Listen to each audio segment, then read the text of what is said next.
Kumusta mga kaboxing? This is Boy Kalawang TV.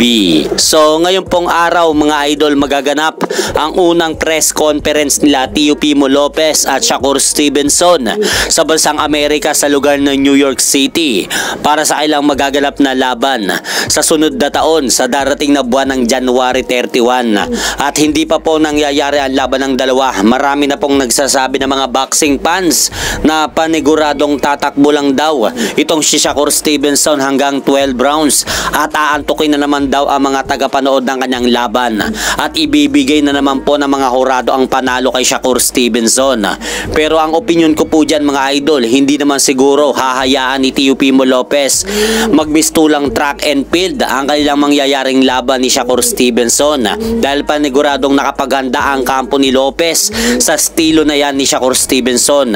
Dahil kung matatandaan po natin, sinabi ni Teofimo Lopez sa interview na kailangan niyang tapusin kung maaari sa knockout ang kanilang laban ni Shakur Stevenson. Dahil sinabi niya na kung aabot daw ang kanilang laban sa decision ay paniguradong matatalo daw siya sa puntos. Kaya alam na po siguro ni Teofimo Lopez kung paano talunin si Shakur Stevenson sa darating na buwan ng January 31 sa sunod na taon.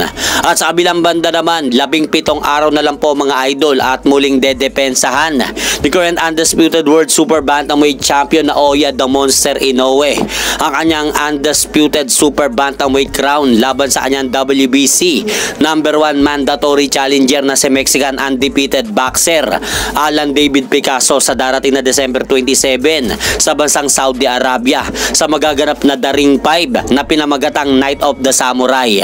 At dito sa latest na inilabas na larawan ng The Ring Magazine mga idol, mukhang handang-handa na po sina Oya Inoue sa kanyang darating na laban kay Alan David Picasso. At nakalagay nga po dyan sa caption ng larawan ni Oya Inoue na last push of the year to go, I definitely going through my hard schedule 4 times a year.